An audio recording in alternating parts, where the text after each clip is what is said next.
I'm going to be going through in this video the rotation, the talents, pre-Bis Gear, including different options for pre-Bis Gear and where you can get it, and also Biz Gear, consumables, world buffs, etc, etc, etc. Let's get into it. We're starting off with, obviously this is for hunters, we're starting off with the talent build. There are a few variants here, and I'm going to be talking through the options you can take on the optional talents to fit the playstyle you personally enjoy. So, 5 out of 5 into efficiency, reducing the mana cost of your shots and stings. Go straight down and put another 5 into lethal shots, increasing crit strike chance with ranged weapons. 3 are going into improved Hunter's Mark, increasing the range attack power bonus of your Hunter's Mark. 3 out of 3 in Hawkeye, increasing the range of ranged weapons. 1 into aimed shots, so we can get a new ability there. 5 out of 5 are going into mortal shots, increasing ranged weapon critical strike damage by 30%. So crit chance here and then crit damage. 3 out of 3 into barrage, increases the damage done by your multi-shot and volley by 15%. Another 5 into ranged weapon specialization, flat out increasing damage done, and finally 1 into true shot aura. It increases the attack power of party members within 45 yards by 50. That is to all party members, anyone that uses attack power. Amazing for warriors and rogues and hunters especially. As you can see, we're at level 40 here. We have got quite a few points left. I'm going to put 5 out of 5 into improved aspect of the Hawk. While it is active, your normal range attacks have a chance of increasing range attack speed. 3 more are going into endurance training, increasing the pet's health. I'm going to put 2 into improved revive pet, and then 5 into unleashed fury. The improved revive pet reduces the casting time and mana cost, and increases how much health the pet returns with. Then it's going to be 5 into ferocity. Unleashed fury and ferocity. Increase damage done by pets, increase the critical strike chance of pets. What you can do, if you want as well, you can't take out the endurance training ones. We need it to get lower in here. But you can take out 3 points in ferocity and potentially put them into monster slaying. This is especially good in Molten Core. It increases all damage against beasts, giants, and dragonkin targets, and increases critical strike damage against beast, giants, and dragonkin targets. As well in Onyxia's Lair, this is going to be helpful for you as well. So I'll leave that decision up to you there as well. If you don't think your pet is going to have much issues with dying, you can also take out these 2 in improved revive pet and just shove them straight into endurance pet training and give your pet more health. So that is entirely up to you on those points. Do you want endurance training or do you want improved revive pet? You are going to have to take one of them, either 3 out of 5 and 2, or pure 5 out of 5 to get lower into ferocity. You can't take 2 points out of endurance training and put them somewhere else. It just won't work. Personally, I think I would go with this build we're looking at here, but it is entirely up to you. Before we get on to what gear, etc. we're going to use, let's just talk quickly about the rotation. So the main rotation, you're basing it around maximizing your auto shot usage, and whenever you use an ability, it has the potential to delay your auto shot if auto shot is off cooldown and ready to go, meaning most of the time you are going to want to use abilities in the downtime between your auto shot uses. Sometimes, though, you will get a sync up with that and your aim shot, meaning both are available and you will have to choose one. That is how you're going to do it. So ideally, if you're choosing your auto shot before aimed shot, that would be like the full rotation. So the only 2 abilities we're really going to be using in a normal single target rotation is aimed shot and multi-shot. You're not really going to be using your serpent sting or your arcane shot either. They are actually both magic damage based abilities, so they are not scaling with your ranged attack power. And the more gear we're getting, the more our aimed shot and multi-shots damage is going to outscale them. Serpent Sting also takes up a debuff slot, of which there are only 16 available in Classic. This isn't Season of Mastery, it isn't Season of Discovery. That is not going to be happening where you can get more than that. They're really, really valuable in Classic WoW. And your raid does need to plan out, those 16 slots that are going to be used. Things like Sunder Armor, Hunter's Mark, things like this. Warlocks have the exact same issue here. The rotation then would look like pretty much auto shot, aim shot, auto shot, multi-shot, auto shot, aim shot, auto shot, aim shot. And that really is going to be it. For WoW's Anniversary Classic servers, I'm partnering up with Zygor Guides to bring you the fastest leveling experience you can get. Whether you're farming, questing, or gearing up in WoW Classic, we all know it can be a massive grind, but it doesn't actually have to be. With Zygor, whether you're exploring new areas, doing dungeons, leveling, or just farming mobs, they have got you covered for the fastest ways possible, making your life also as easy as possible in WoW Classic. Zygor can overlay maps for zones you haven't even discovered yet, adding waypoints and routes so that you know how to get around the map even easier. It could also help with gearing, whether it's which quest reward to pick, or if an item in your inventory is actually an upgrade or not. Zygor can also alleviate the stress of weighing out stats and options at every single step. And the same can also be said for talents. It can actually guide you in picking your talents at every single level, so that you can work smarter and not harder. Some of my favourite features, for example, are when farming mobs and doing quests, it can actually show you different locations, so that if a specific zone is full of bots or other players, you don't have to worry. You can go somewhere else. You could also skip parts you don't want to do, coming back and into the guides at ease for the fastest leveling experience. Use my code in the description with the link Javier for 20% off. Going into the gear, this is the Pre-Bis Gear. If you would like to get this whole build, as you can see in here, what I've done is I've done a points system, and I've actually weighted different stats on gear using an algorithm, that's right, very advanced, to basically weigh out what is biz. And I've manually gone through that and amended some and kind of, just had a look through and actually made sure that the point system I am using is correct. So if you want to get any of this and my entire build, talent trees, buffs, etc., it's all available on my Patreon for every single spec. If you would join, it would super duper help the channel too, which obviously is super duper appreciated. So on the head, we're going with the Unforgiven in Stratholme. Balnazar in Stratholme is also really good. So the main places you're going to be actually farming is Blackrock Depths, Scholomance, Blackrock Spire, and Stratholme, as you can see here. Top one is going to be the best. Bottom here is the worst, or slightly worst. So you can pause the video on these items if you want to have a look, what's what. On the neck, we're going with the Mark of Fordring from the In Dreams quest in Western Plaguelands. There is a few others like this world drop here that you could get. True Strike Shoulders on the shoulders from Pyregard Embassy in Blackrock Spire Upper. And again, Balnazar has some really good shoulders, meaning you can actually farm Balnazar for a few different items, meaning that's a really good idea to do.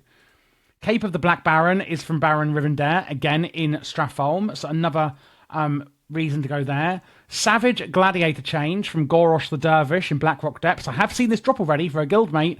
I would say it's fairly rare. But you can get it. It's one of the best items, I would say, out there for pre-biz. Pre-biz also kind of meaning, like, some of these items may be biz, but I'm saying basically before we go into Molten Core.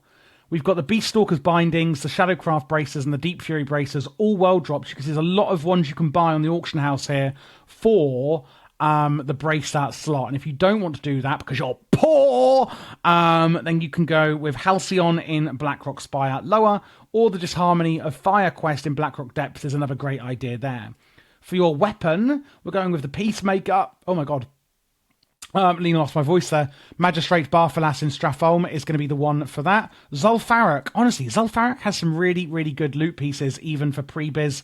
I'm saying it like it's a weird thing. I mean, Zul'Farrak isn't that low, but still. Yeah, and there's, of course, some world drops like Warmonger that you can get. Chromatic Gauntlets on the hands are from Leatherworking. If you don't want to get those, again, another item from Baron Rivendare is the Gauntlets of Deafness. Blackrock Spire Lower. Quest Warlord's Command also has some really, really good ones there, and they do have 2% hit on them, which is obviously really invaluable. Blackrock Spire again, Urok Doomhowl on the belt. The Molten Belt you might be able to get on the auction house, but this is from Molten Core, meaning somebody else would have had to go in there. So it's technically pre-biz, as in you don't have to go into Molten Core, but somebody else would. So yeah, think of that what you will. Plaguehound Leggings on the legs, again, massively rare from Stratholme. I would go with the leg plates of the Chromatic Defier in Western Plaguelands, if you can get them. If not, there's a Windrunner leg guards. It might not be too expensive. And again, Baron Rivendare drops the Beast Stalkers and the Shadowcraft pants. Baron Rivendare is definitely a boss for you to farm here. Windreaver Greaves on the booties. We've actually got, again, Rattlegore in Scholomance, Nerubicon in Stratholme, and Kotonos the Herald in Scholomance as well. Painweaver Band and the Blackstone Ring are the two best ones for your ring slots. Blackrock Spire Upper and Princess Feradrus are going to be the ideas to go there. You can get the Divinomatic Rod quest in Zul'Farrak for Mason's Fraternity Ring. Not too bad there either. Going finally onto the trinkets and guns. Black Hand's Breadth is for the Horde quest in Blackrock Spire. Only for the Horde, unfortunately, so if you're not Horde, then thumbs down for you. Emperor Pharuzian in Blackrock Depths has the Hand of Justice, and that's the other one you'd get. If not, there's some exceedingly expensive world drops, which aren't even biz anyway, so I wouldn't bother. And then Blackrock Spire, again, General Drakasaf, another really good one to farm in Blackrock Spire Upper. Core Marksman Rifle is engineering. It is bind on equip, so I don't believe you need to be an engineer. But again, Nerubicon from Stratholme has some good gear as well. So there's a few bosses there that you can farm for multiple pieces. Now moving on to the Biz set. Ooh, this is looking very colourful. So we're using a few items here from the actual set. So mainly the helm and the leg guards from the set, obviously in Molten Core. Onyxia's Tooth Pendant, you guessed it, that's from Onyxia on the neck. Giant Stalker's Shoulders as well from the set in Molten Core. The Black Baron Cape is still biz. Again, the set piece on the chest. Wrist Guards of True Flight are from Majordomo Executus in Molten Core. And then we've got actually double swords here. Now, what you'll see here, if you are using my point system on Patreon or here in this video, is that there are things that are higher, like the Peacemaker I gave you before. However, what's actually happening is when you put the points together from the Brutality Blade and the Corehound Tooth, it comes out overall higher. So Molten Core's Gar and Majordomo Executus, again, are really good for farming the weapons, giving you a chance to get crits and attack power and crit as well. Giant Stalker set gloves as well on the gloves. Marksman Girdle is from Blackrock Spire, Urok Doomhowl. Set piece on the legs, set piece on the boots. That's all from Molten Core. And let's just talk about the set piece. It increases the range of your Mend Pet spell and the effect and reduces the cost. Increases your pet's stamina and increases the damage of multi-shot and volley. Wowee. It's not that amazing on the set bonuses, in my opinion. However, the stats on them are. And actually, before we move on to the rings, I just want to say these are the enchants you can get on here. Greater agility on the boots, lesser arcanum of veracity, agility on the gloves, agility on the wrists, 4 greater stats on the chest, and 8 agility on your head as well. For the rings, we have the Band of Acuria from Raggy Daddy. And then we have Quick Strike Ring, Baron Geddon, Gar, and Golemug the Incinerator for the 2 best rings there. Same trinkets, but we are changing the bow, which is now going to be from Stave of the Ancients quest for Hunter Rockadar Longbow of the Ancient Keepers, increasing crit and attack power. Lastly, let's go through the buffs. World buffs then. Of course, well, actually for yourself using Aspect of the Hawk, of course. We've got Resist Fire, War Chief's Blessing, Songflower Serenade, and the Rallying Cry of the Dragon Slayer. The question is, of course, how do we get these? Resist Fire is a really interesting one. You can get this in Upper Blackrock Spire, but what you need to do is have a priest mind control the Scar Shield Spellbinder mobs, okay? That's the Scar Shield Spellbinders in Upper Blackrock Spire. What the priest can then do is use the ability from that mob, Resist Fire, on you and your allies. Cool, right? Bit of a tedious thing to do, but, you know, if you can be bothered, it can be really useful for when you're in Molten Core with all that fire resistance. The War Chief's Blessing, increasing hit points, haste, and melee attacks.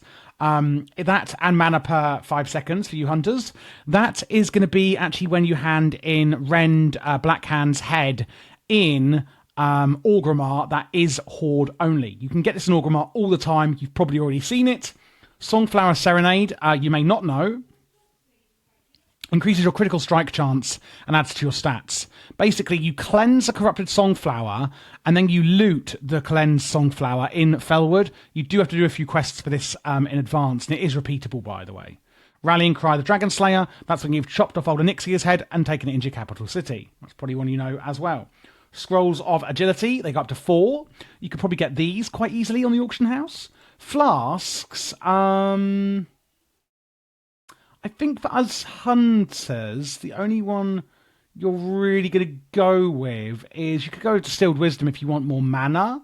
Otherwise, it's Flask of the Titans, but they're very expensive. For your food, it is going to be grilled squid with agility. And then for elixirs, we actually have elixir of greater agility. And then there's also another one, which is called the Juju Ember, and that increases fire resistance by 15 as well. And these are the main ones I would personally recommend as your consumables. And that is everything, guys. I hope this was really helpful for you. I am doing all specs. You can check them out on the playlist you now see on screen. If you do want Zygor to catapult your leveling, check out the link in the description. You can get 20% off with code Javier. And I'm always available in my Discord if you do need any help as well, especially if you are a Patreon. You can join that in the Discord and, in the description as well. You can get my entire builds for every spec, retail, cataclysm, and classic, including LVUI profiles I've made, weak auras, and also macros. Don't forget to subscribe, and I will see you in Molten Core.